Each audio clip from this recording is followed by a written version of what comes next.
Folks, and welcome back to the podcast. I'm your host, Joe True and Love, here with your Aew Dynamite review for the February 21st, 2024 edition. Interesting stuff here. It's been a while since I've done a AEW review wearing one of my AEW shirts, but alas, droughts come to an end, and thus I'm here. AEW Dynamite, now we know, has been strange spot going into Revolution a week from Sunday, which is making be a very solid pay-per-view. Of course, the build has been lackluster as far as some things, and which we'll get into. But Dynamite I thought was okay. Nothing too big, although I will say Wardlow and Daniel Garcia, those two guys certainly gave sound promos going into Revolution, because those are two big developments we really got from AEW Dynamite. Will Ospreay, curious as to when he'd start being all elite. Turns out it'll be next week, which should be interesting, seeing how they build this I guess we can say start the build between him and Takeshita, because really it was the announcement last week, and then Ospreay has officially cleaned up ties that are non-AEW. So gear starts rolling next week. So that's going to be good. But yeah, first, Wardlow, he cuts the promo probably of his career and life on Wednesday night. Damn, what a sound promo. And really felt needed, because last week I tried to best both the good side in the Undisputed Kingdom's booking, or try to put some positive perspectives on it. And then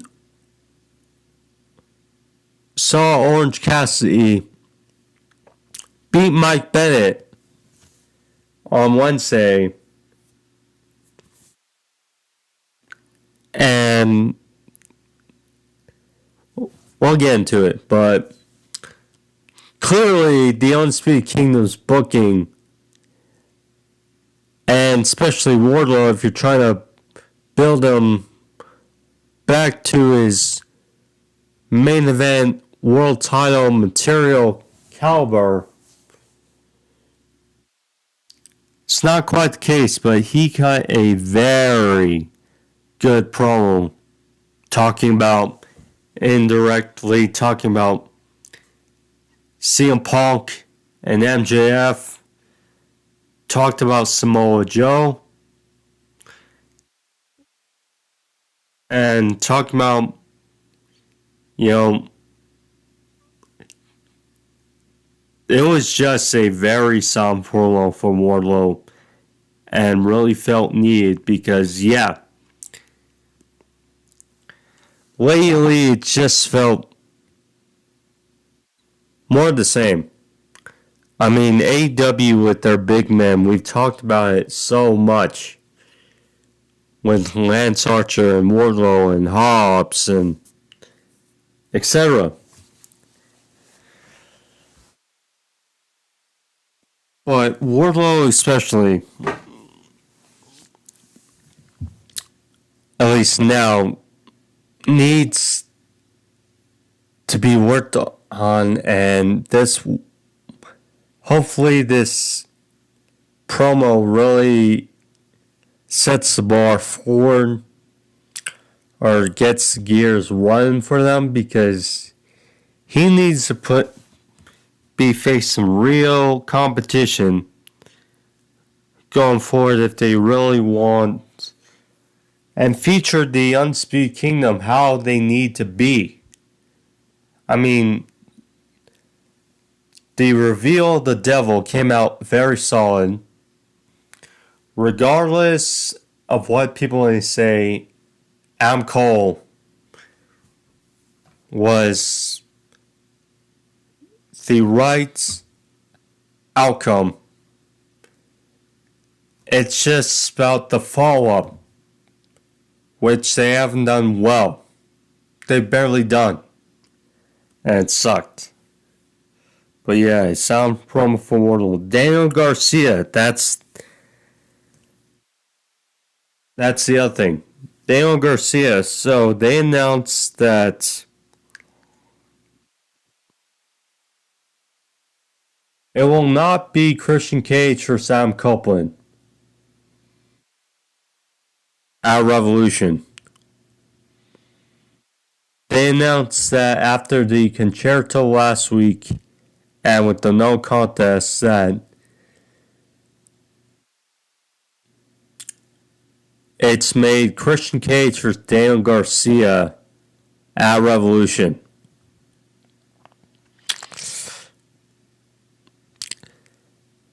Very unique turn of events, we can say, because it seemed like with the Cope Open and everything that they were building towards a third match. I hate my camera, but it seemed like they were building towards a third match. What the heck? But a third match between Christian Cage and Adam Copeland at Revolution. And like I said, with Cope Open, but with the finish that happened last week with Adam Copeland not getting the win and the attack, no contest, the concerto on Adam Copeland.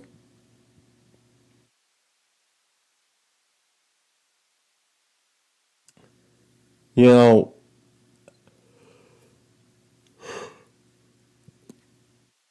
it's odd. Now they do this match, which good for Daniel Garcia. And, Christian Cage, another unique face of competition for Daniel Garcia.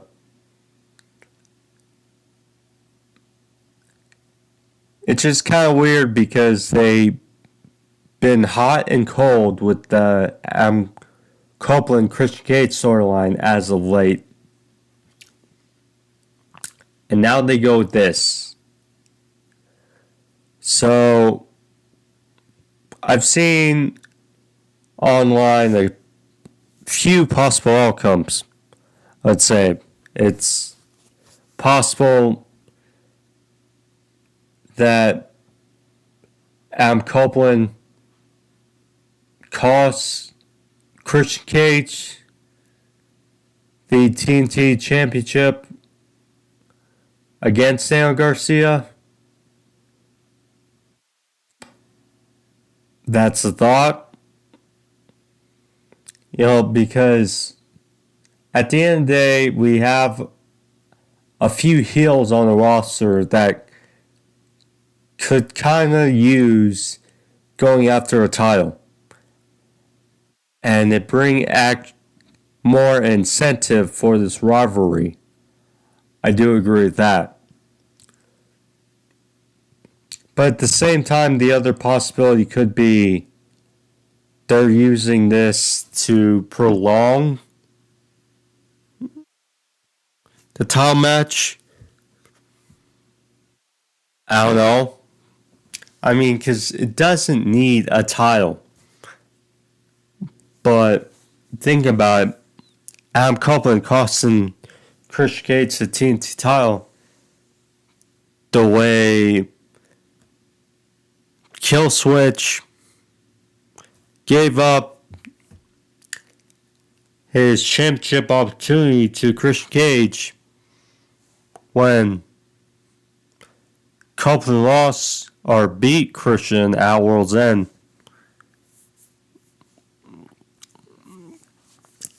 It's unique, but Garcia cut a solid promo. Chris Gates, of course, followed up, and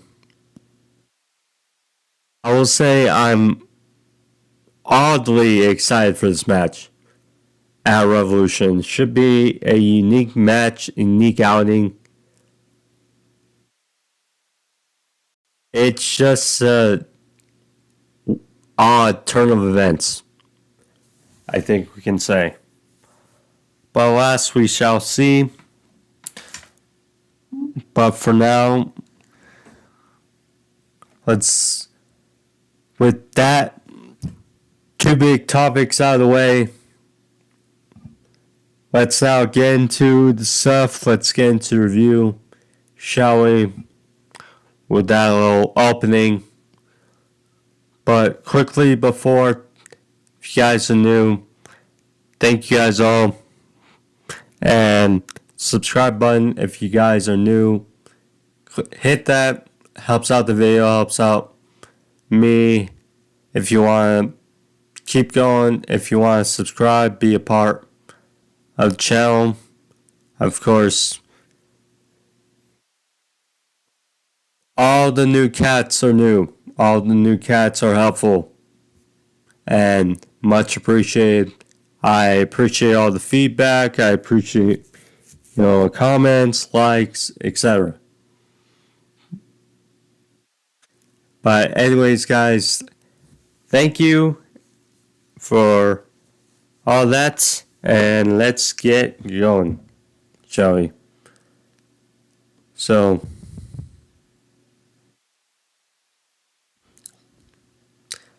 excuse me, where's my notes? Oh, here we go. So, show started off with Jon Moxley and Claudio Castagnoli versus FTR. This was a good match, one where I'm not surprised about the outcome, especially considering Garcia's,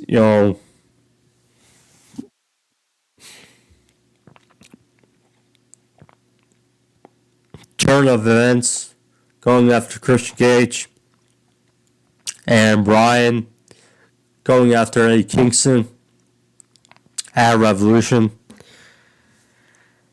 Yeah, this good match lasted over 30 minutes. Solid.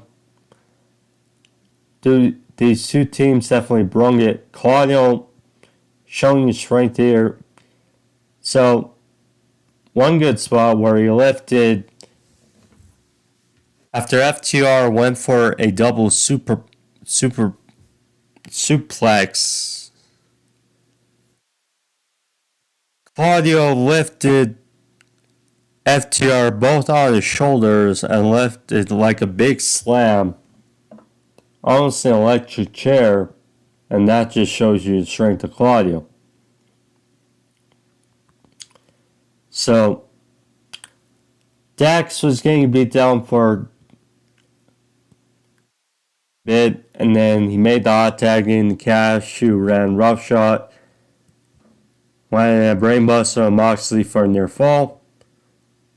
They had a modified Doomsday device that Moxley, but Moxley was able to kick out.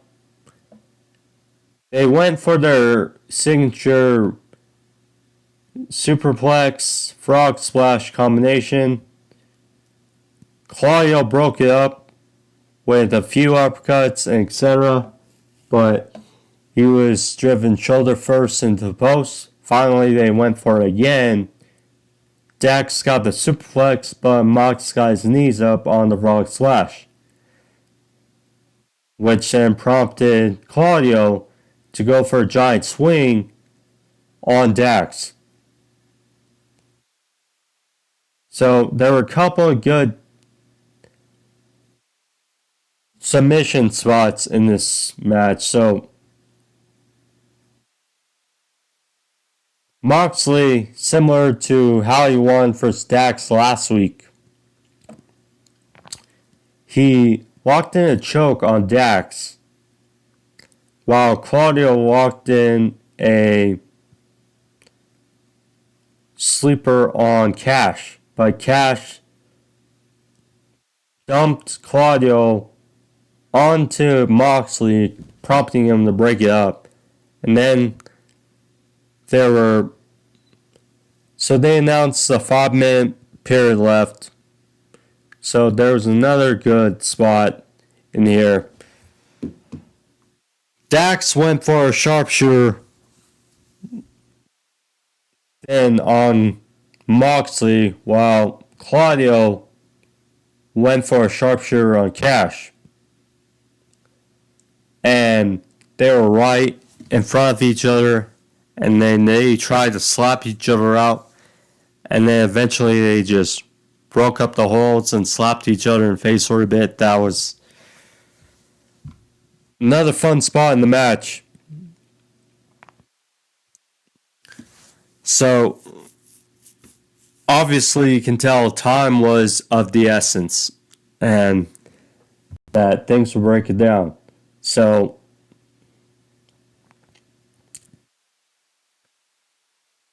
Dax hit a pile driver down Claudio, but Mox tried to sneak a win with a crucifix. Dax kicked out, following up with a bulldog choke by Moxley, but Dax was able to get out. Then FTR went for Shatter Machine. And then all of a sudden we hear the bell ring, prompting time limit expires. And it's announced as a draw. So Cash looked deflated, not sure what was up. And then Dax went for a sharpshooter on Mox, and he looked confused. It looked a bit odd, but yeah, Jess Roberts announced the time had expired. They were all upset because, FTR was on the verge. They had the higher power or higher ground and looked to get the win, but that was not the case. So there was a big brawl that escalated afterwards, and not really surprised. Especially the events of later in the show. So, yes, the storyline of this storyline, not pretty vague, but at least I can enjoy BCC and FTR. I will say that. Orange Cassidy.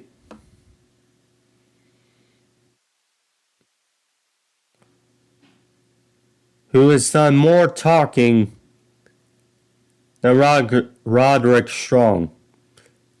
If there's one thing I think we can all agree, is that Roderick Strong, with his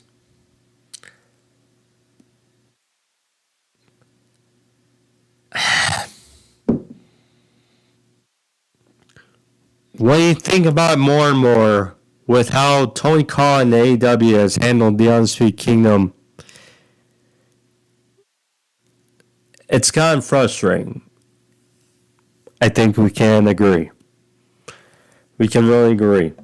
How Roddy has basically not said anything for weeks. Like, really.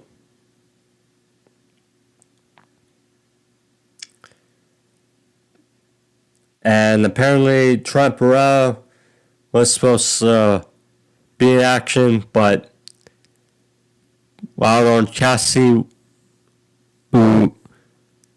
let's face it, the fact that the Undisputed Kingdom keeps losing. Yeah. So, it's almost at the point where, okay, Roddy's going to win at Revolution, but it's going to be hard to care with how they've been booked going into it. So FTR was backstage with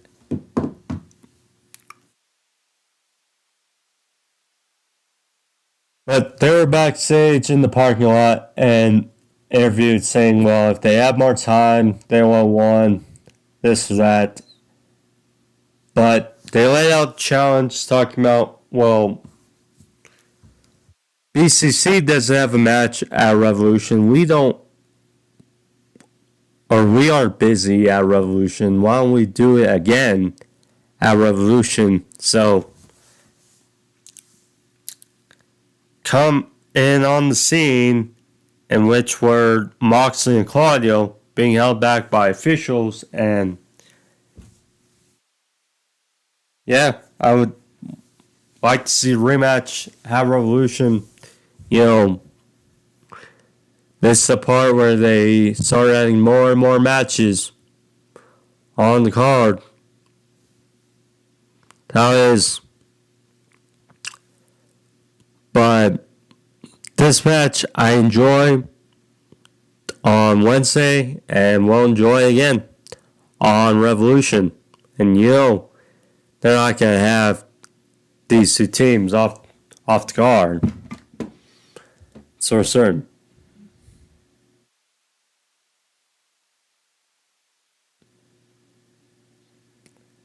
Orange Cassidy versus Mike Bennett.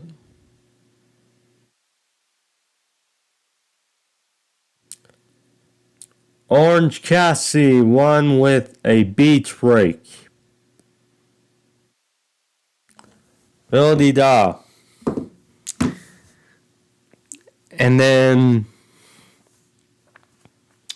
so he got attacked by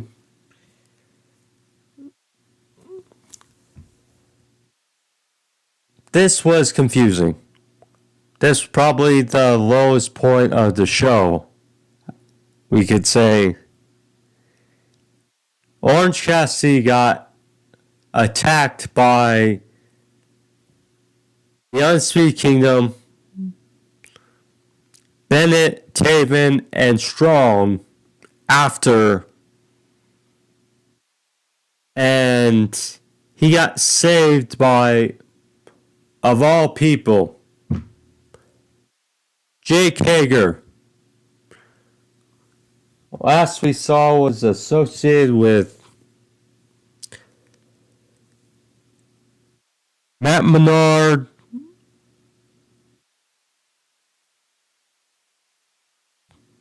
Matt Menard, and Angelo Parker. Last we saw of him, and now he's saving Orange Cassidy.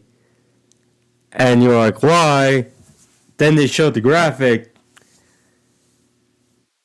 It's like, oh, Roderick Strong's gonna face Jake Hager on Rampage. Okay. But, so,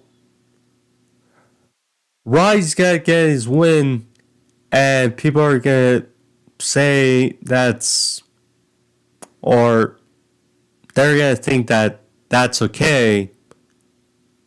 The thing is, though, Dynamite is what mainly people watch. People don't watch Rampage as well.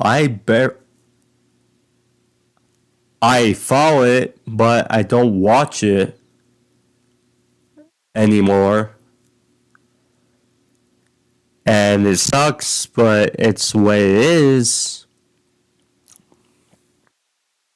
I'm almost at that point with Collision now. Because it's been a minute since they put on a good show. But you get the point. I mean, Roddy's going to get his win and people are going to think he's fine, but he has not talked about Orange in weeks. Why he wants the title and ways to progress this title match at Revolution. I mean, for weeks and weeks, we were enamored and laughing at how Roddy would make us laugh by just simply screaming, Adam!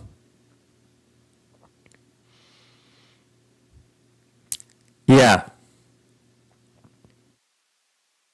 In the wheelchair with the neck brace, I mean, yeah.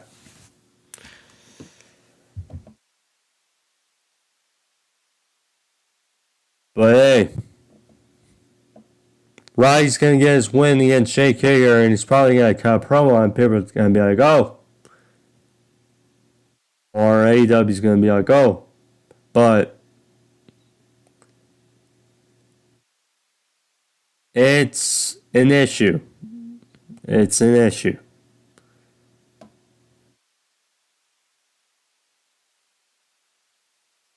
Next up. Ric Flair.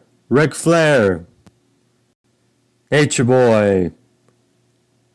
I have not seen it in a couple weeks. Or a few weeks.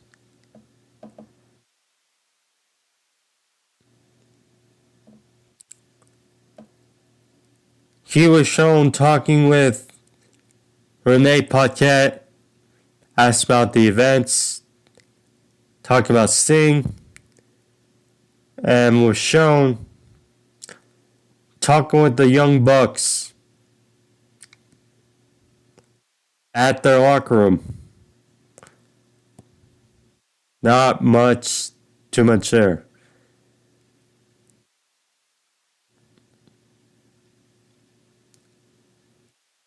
Here's the thing.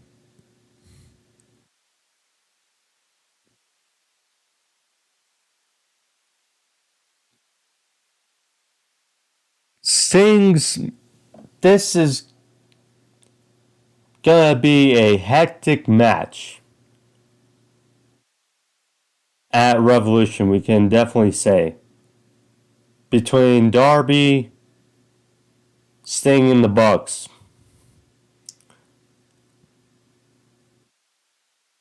And it can go a few different ways. But in the end, we're gonna be sad either way, knowing that it's Sting's final match.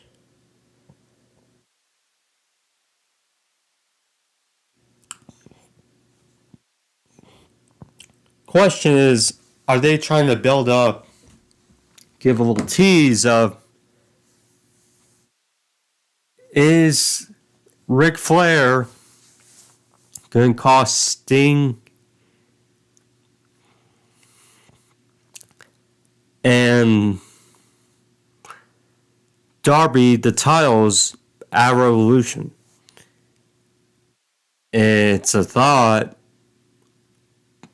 but here's the thing. If he helps Bucks, it'll kind of take away from the Bucks, and the Bucks, in the end, they are the heels, and this gimmick has been great. In the end, they are the ones looking to retire Sting and to be the only ones to beat Sting in AEW. We'll see. It's definitely a prolific match. Unless Swerve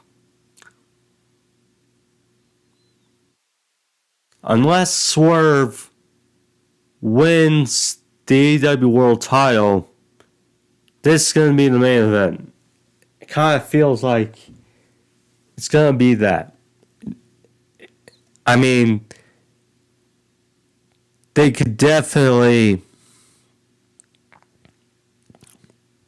work around it, but if this really is Sting's last match, then it's all the more likely it may close the show.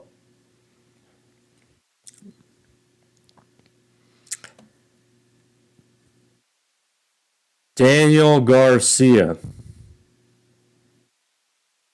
he was out there, cut a unique promo. He was with Tony Schiavone. Tony announced that Adam Copeland, based on last week, is not medically cleared and won't be able to wrestle at Revolution.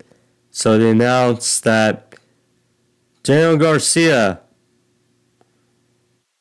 will be facing Christian Cage for the TNT Championship at Revolution.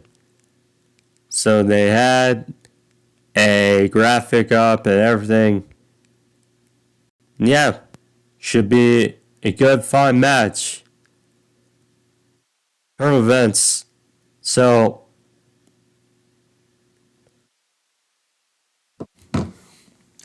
Garcia talked about his rise from the Continental Classic, talking about how, it was pretty dark and how he was winless up until his final match, Brody King. They said that whenever he needed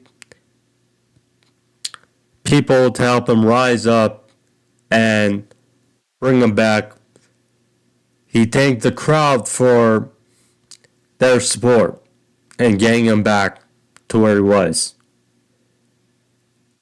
Talking about he only needed 3 seconds to show who he was in the Continental Classic, and in the end, he got those 3 seconds.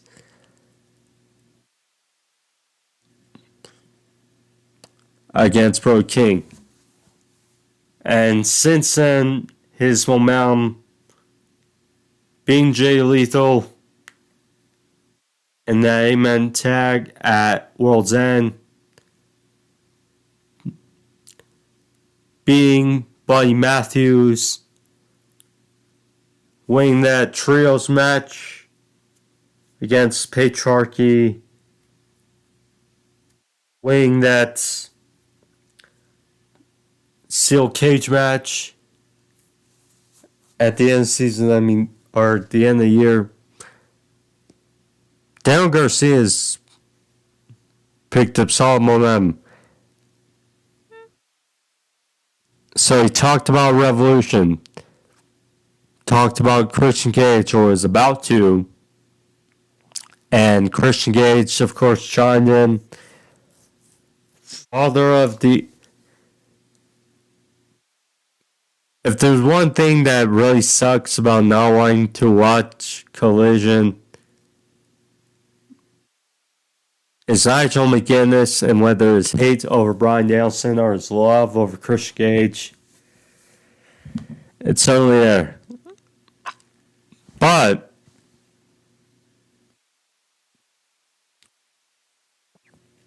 Christian Cage chimed in saying, well, Adam Copeland's never going to have another shot at me and the TNT Championship. Talking about Daniel Garcia. And talked about a street address which people chimed in on online saying how it's basically a graveyard or a cemetery, and that Daniel Garcia's father passed away. Christian Cage knows no bounds. We know that. We know that.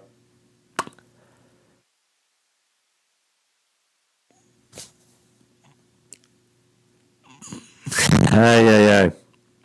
So, Garcia was livid in how Christian Cage was talking about his father and his mother. Christian talked about he doesn't want to fight you or fight him at Revolution. Said he wants to be his father. But Garcia wasn't having it. He said, since you know and talk about my father so much, why don't you come down to the ring and I'll put you in the ground next to him. So, instead, he sent Nick Wayne out, and Nick Wayne didn't stand a chance. Garcia walked in, Dragon Taylor on Nick Wayne.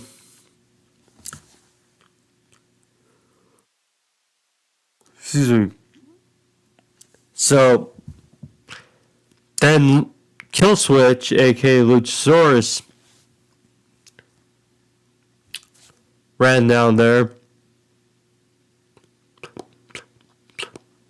But someone was prepared.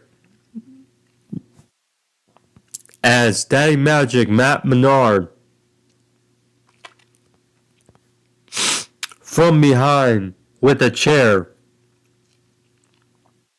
stage off Matt Menard. He gave Garcia a chair to fend off against Nick Wayne and the rest of the patriarchy, Christian Cage. Both men stood tall in the middle of the ring with chairs against the patriarchy. So yeah, kudos there. Stuff's there. Now, if you're wondering why Angel Parker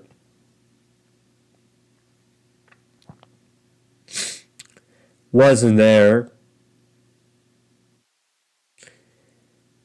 Daniel Garcia's other big supporter, well, he apparently had his hands full with Ruby Soho. They had a segment. Apparently they're going out for a drink. So,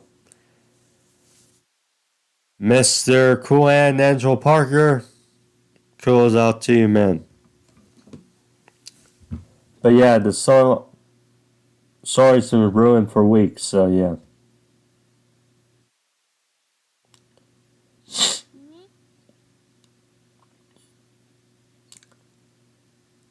Hangman Page, RVD, and Hook. We're all backstage.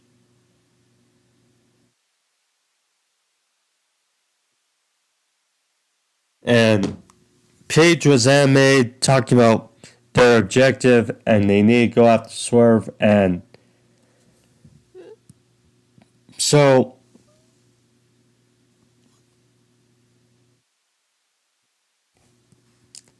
RVD, it was funny. So if you go back to the promo between Hangman and Swerve prior to their Texas Death Match at Full Gear,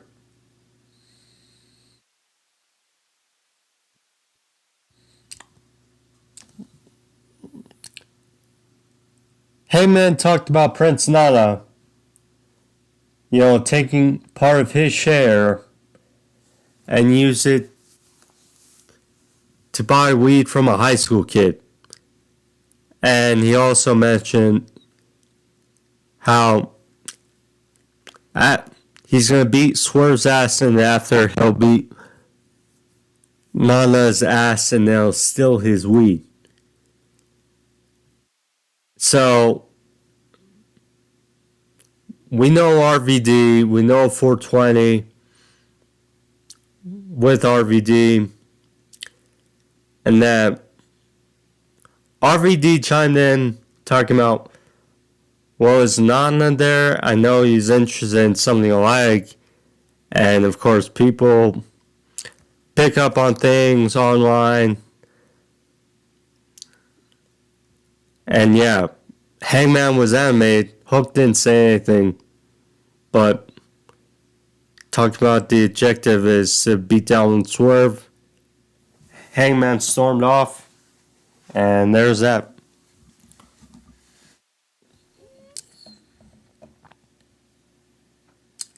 Toni Storm. I'm not sure who she faced, but match didn't last long. And of course, we can tell this storyline with her and Deonna Purrazzo, the virtuosa, has been working. It's been working. So it looked like she hit the hip attack and then Storm Zero. And then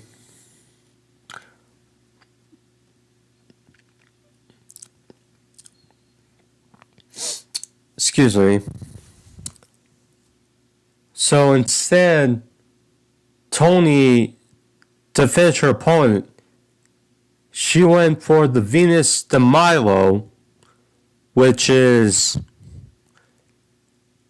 Deonna Purrazzo's finisher, that double armbar, which prompted her opponent to tap out, so there was that. And then right after, she was upstage as Deonna, who was announced to be taking on Madison Rayne. Always good to see. We haven't seen her in a while. But as Deonna was making her entrance and Toni was making her way up the ramp, they had this great shot because we know with Toni, pretty much every time it's black and white, with the character and the lights. And with Deonna, with her entrance and stuff, it's almost like sunny colors. So it's almost like the sun versus black and whites. I mean, it just made for a really fun visual down the line with the black and white and the sun colors. And Jan just shoot her off. Face off against Madison Rain. Nice little match here. So we saw Tony win with the Venus de Milo. So how did Diana respond? Last week, Tony Storm picked up a win with an ankle lock. Diana followed up here. She beat Madison Rain with an ankle lock. So using each other's finishers to try to send a message ahead of Revolution. So carry on there.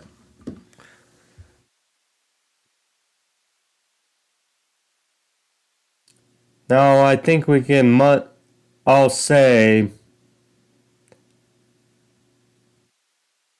because one thing, certainly a flaw that people picked up on regarding the Daniel Garcia thing going into Revolution. So we got these rankings back, and apparently prior to Dynamite, Garcia was not ranked in the men's division. So there was that. Yeah.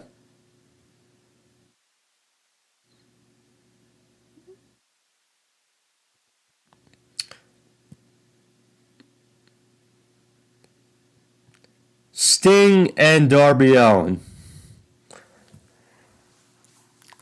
So first, before I get into thoughts and prayers out with Sting and his family. So, because Sting announced, and God rest his soul, because people were curious why, well, probably play into it. Sting was not on television last week. And Sting announced that his father apparently passed away last week. So, yeah, thoughts and prayers out with Sting, his family, his sons, etc. So, it looked like they were almost in the front of a church or something. So, Darby talked about the Bucks, talked about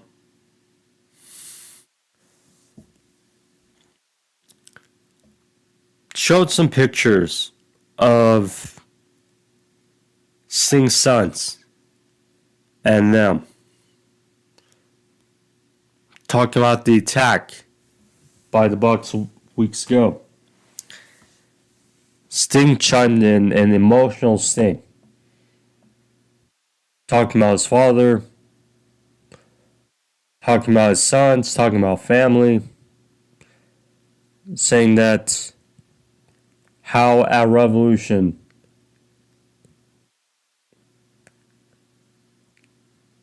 you two will get everything that I have left. It was a short and emotional, you can see it, and just out there promo made by Sting. Great stuff. Great stuff.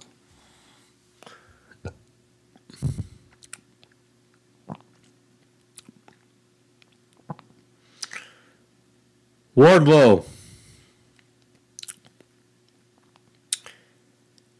He was out there. And let's be honest, this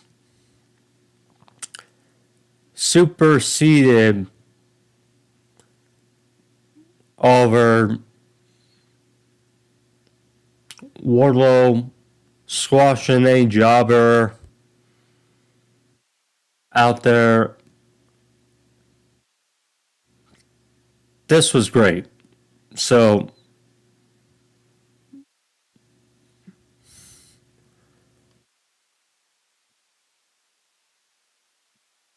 Wardlow was out there and he talked about how he's done getting fed scraps and everything. Talking about his run, stop and start, and that he's everything a promoter and higher up would want in a world champion. Says he hasn't got a fair shot for an AEW World Championship. But he talked about some of the guys that have exceeded him and what makes him. So he talked about the best in the world. And he quotes, real world champion, hence CM Punk. He talked about beating him the way no one has done before,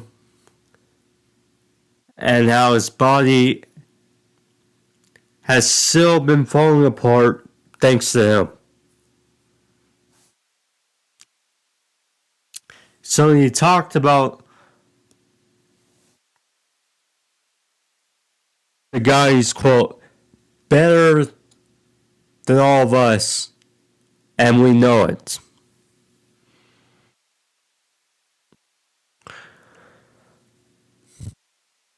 Talking about how he beat him badly, quote, at Double or Nothing 2022. Yeah, 2020. It's crazy how it's been, but yeah, 2022, and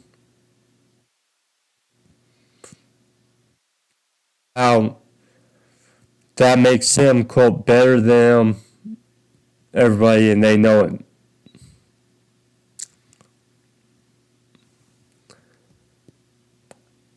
And he talked about the king, so-called king, that is our current world champion, Samoa Joe. But notice how last time they were in the ring together, he put him down and he choked him out. And he said, quote, that flashy titles and custom suits look better on him anyway. So he screamed, look at him, look at him. Looked up at the big screen as there was a reflection of him, saying how he's everything that a promoter wants in a world champion. And said he's, quote, the best in the world.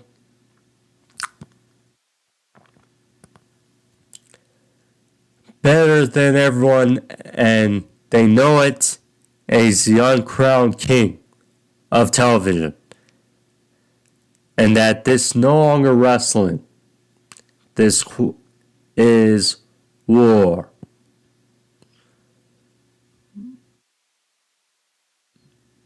So yeah, Wardlow stormed off. Like I said before, the booking of the Undisputed Kingdom since World's End has been crap. Wardlow, they're trying to right the wrong and messing up his momentum after this fiery promo. They need to make do. Now, they are in a corner with how over Swerve has been. But they need to take action. Undisputed Kingdom needs to look better. Wardlow needs to look better. I honestly don't know how. We honestly don't know how, at this point, when Adam Cole is going to be back. I mean, it's just odd how Adam Cole has not wrestled since,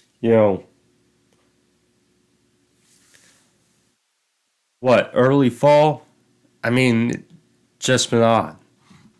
Really. But, yeah. This is how it is.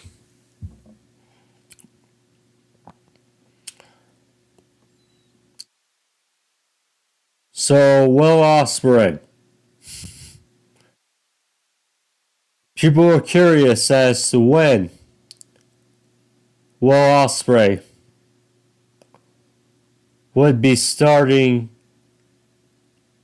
with AEW as being officially All Elite.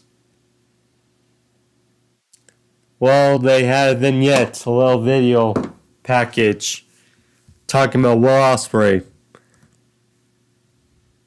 And that next week, he'll be there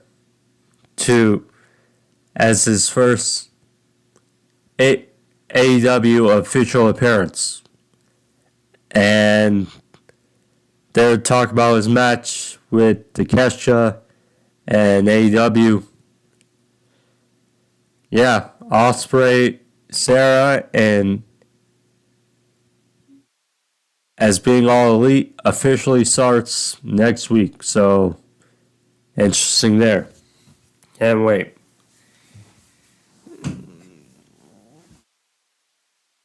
So, yeah, the match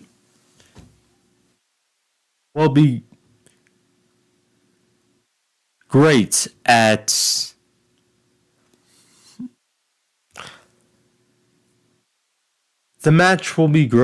Revolution, but now when you think about it,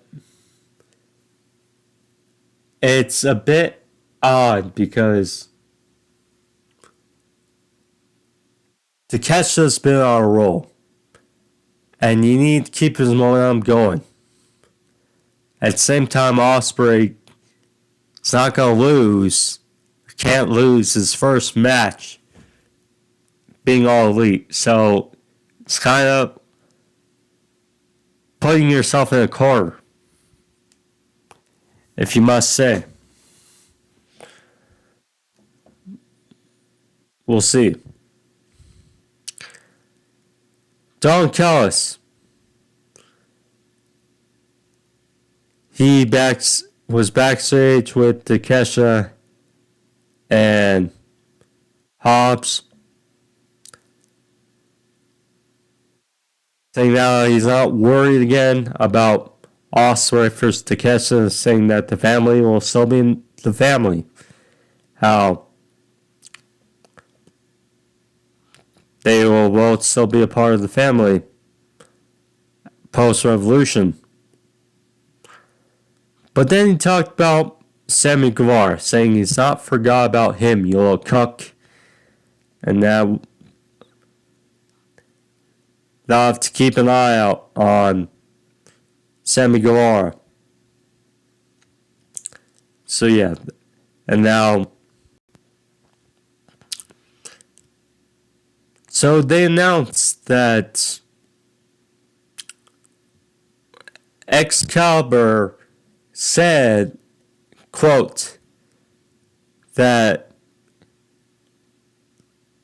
Wardlow and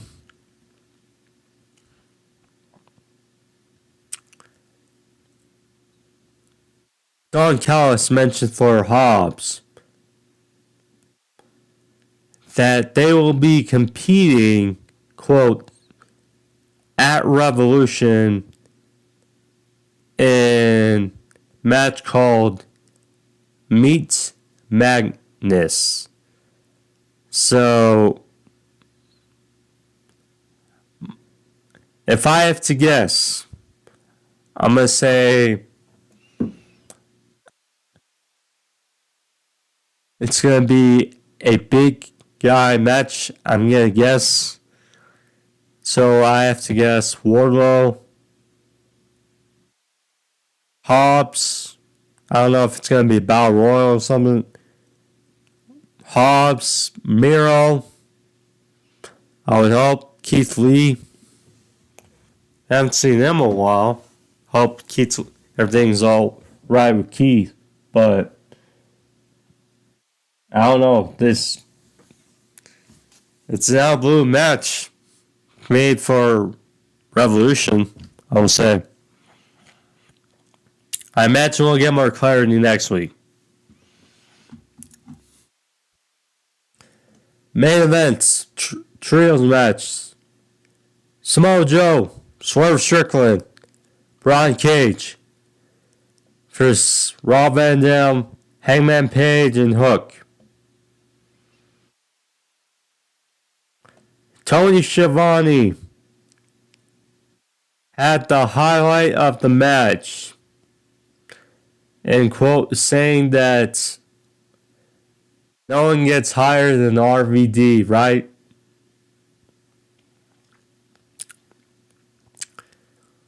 Which had Excalibur laughing and certainly struck with Taz, as Taz said, well, I bet Rob will agree with you there.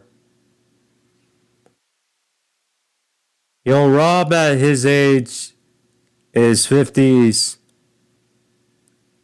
still in good shape. Still did really well. Yes, he had some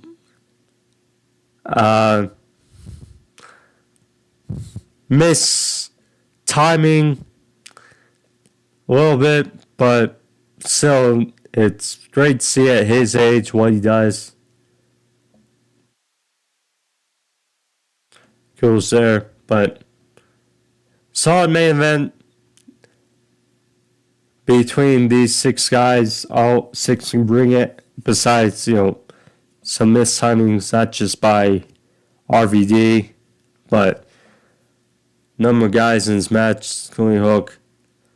So, basically getting towards the end of the match, Hangman was conflicted.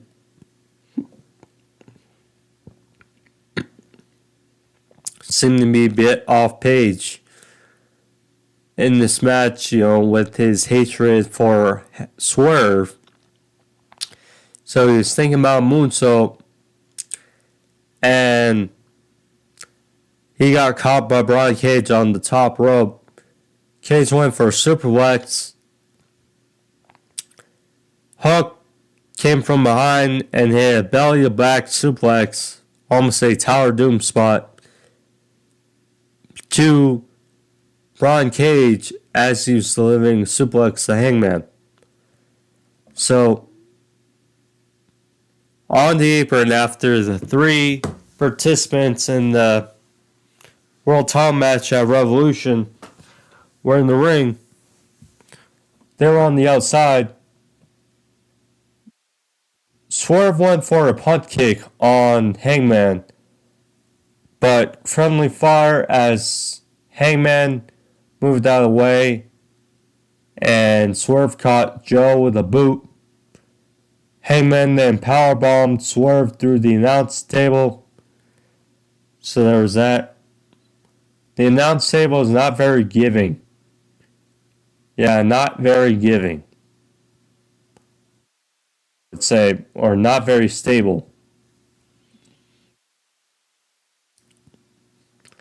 So, then back in the ring, Hangman went for a buckshot on Joe, but Joe moved out of the way, hit a swinging power slam for a near fall. They're exchanging. Rob went for a blind tag. Hangman looked like he tweaked his ankle, which I'll get into after. So, Hook looked like he was going for went for Northern Lights, hence belly suplex on Joe. He hit it. And then Rob went for another 5-star frog splash. But from behind, Ron Cage, as he's sitting with Hook over the FTW title, shoved RVD off the top onto the ropes, allowing Joe to capitalize, lock in the sleeper and the choke. RVD passed out, and Joe, Swerve, and Cage got the win in the main event. And so,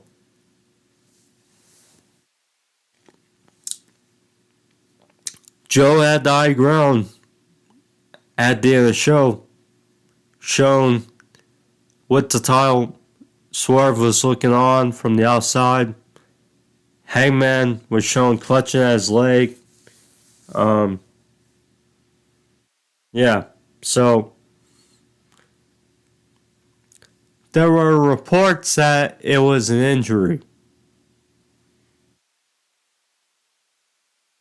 And then there was another report saying that it was a work. So, I mean, Hangman can't be hurt going in this match. He just can't. And yeah, But, yeah, the way it sounds, glad that Hangman is not hurt, I assume. But anyways, that was a fun main event for a decent show, I would say. But yeah, Wardlow and Garcia cut the big promos of the night. And yeah, Revolution, week and a half away. We'll see how it goes, but nonetheless, next week, the Golem Show and Ospreay makes their AEW appearance as being a part of AEW. It's crazy. It feels short since Full Gear, but we're just 1 week away from Ospreay. So, anyways, guys, thank you guys for joining me. Good stuff here. If you guys like this video, be sure to click that like button, leave a thumbs up. Helps out the video and the channel. Thank you guys. Appreciate it. Subscribe as well. I'll see you guys for my Elimination Chamber review. Sometime Sunday. No, I'll be up. I know the chamber will be ready on Saturday early, but I won't have a review ready by Sunday or late Sunday, maybe Monday, but either way, I'll have a review up for you guys. Thank you guys. I will talk about Collision and SmackDown as well. But anyways, guys, thank you. Be safe. Hey, Joe, 2 and love. Out. See you guys. Peace.